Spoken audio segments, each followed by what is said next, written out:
Hello, Jerry Stevenson here. Howdy. Glad y'all could stop by.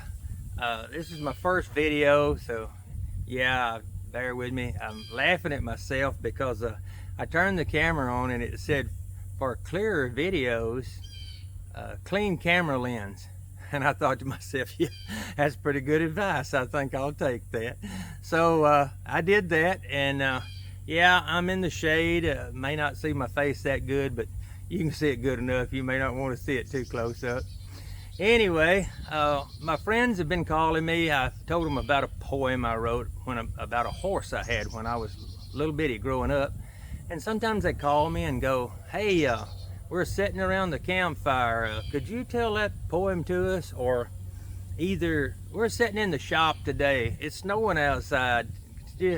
Could you tell my buddies that poem?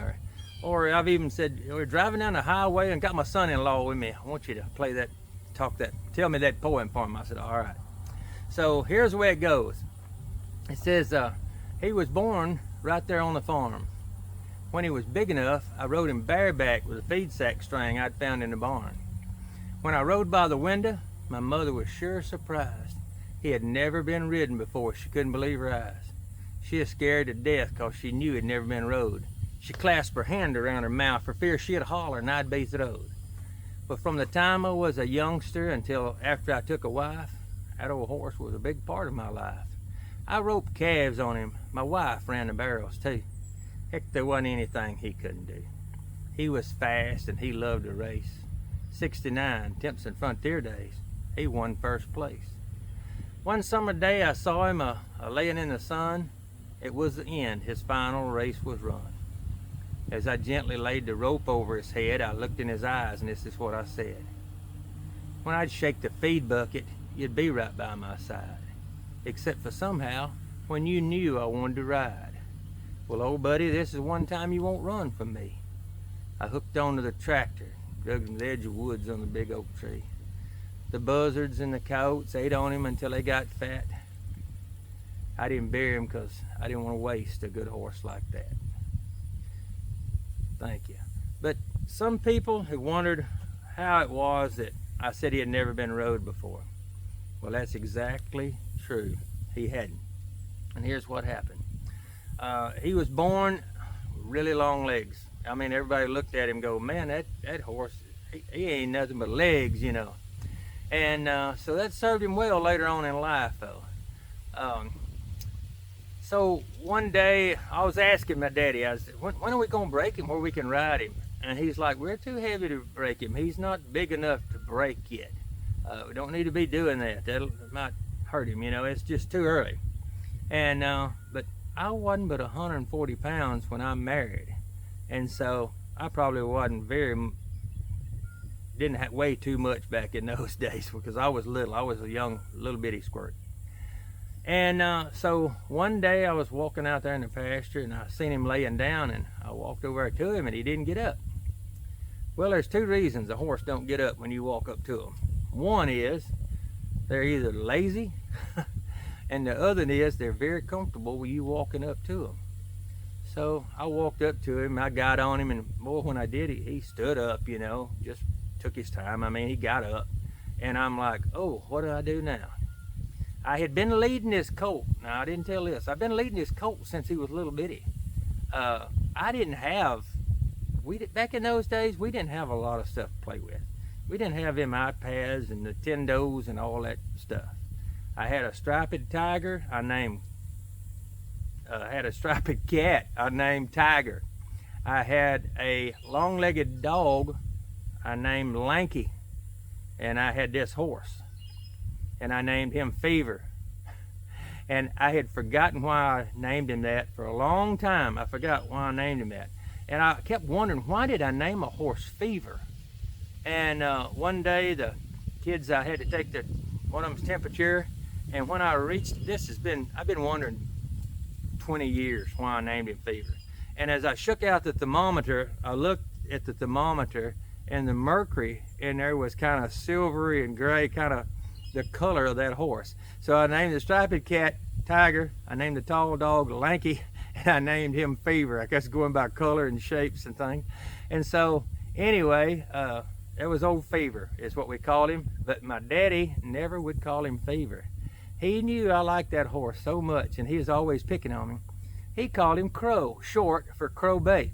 He said, that horse ain't good for nothing but crow bait. He said, that's all, and oh, it'd make me mad to irritate me, you know. And my mother'd say, Oren, don't be irritating that boy.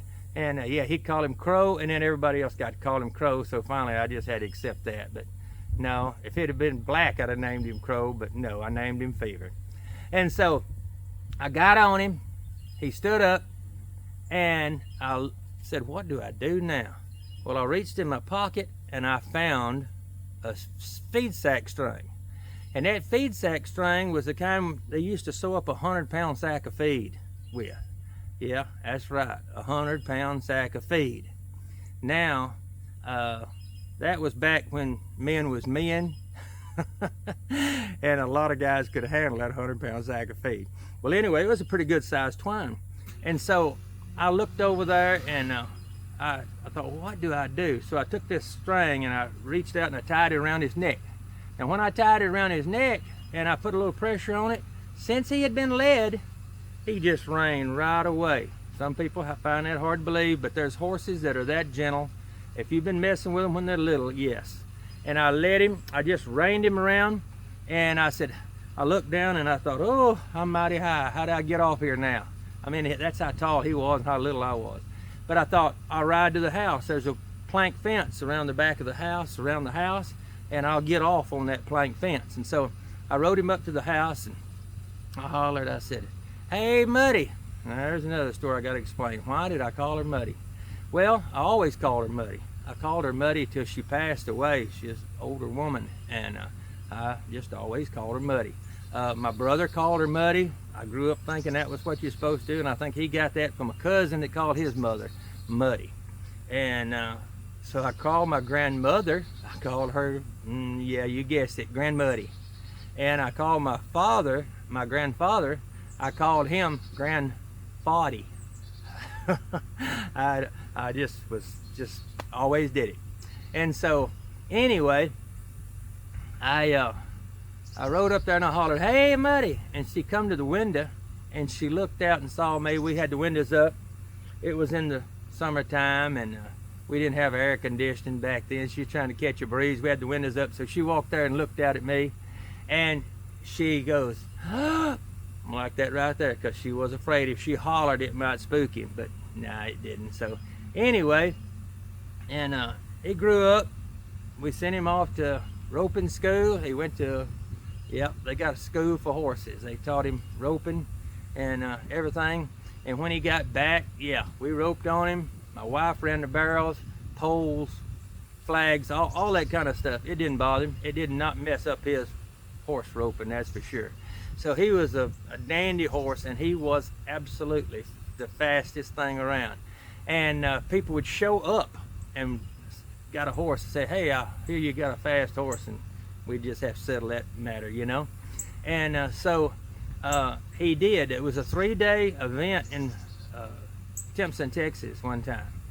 That was like a tournament. You raced every day, and at the end of it, I won that race, and people come from all over. So see, everything I told you in this poem was absolutely true, just the way it happened.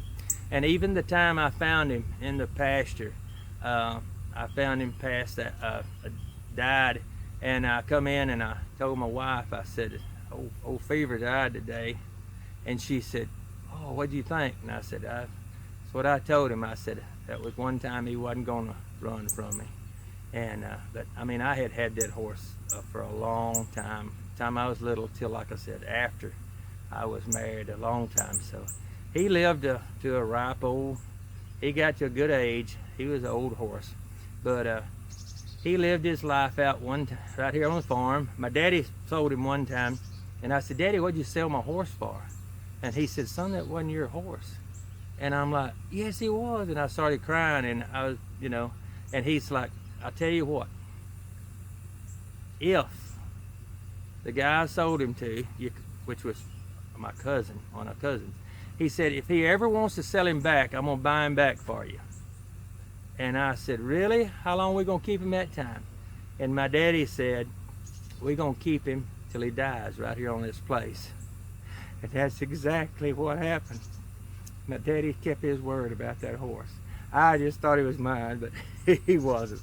So anyway, as he was off at school, that's why they took him, if he was off to my cousin's and he owned him for a while, he sent him to school. I'm sure my daddy bought that horse back for a lot more than I paid, a lot more than he paid for him. But anyway, when he got ready to sell him, he told him if he ever wanted to sell him, he wanted to buy him back. He did, and we kept him right here, like my dad said, until he passed away. Till the horse passed away. So that's the story about that horse. I got some more. I'm gonna tell things, a little bit of everything. I'm gonna tell about some of my travels, some of my adventures, just old stories about long ago and the way we used to do things. And so come back in and see me, and do what you got to do. Like, subscribe, whatever. I plan on putting out a few more in the next couple of days, so they should be following it. There may be one in the sidebar there or something, I don't know. But anyway, I appreciate you stopping by. Thank you very much, and I'll see you next time.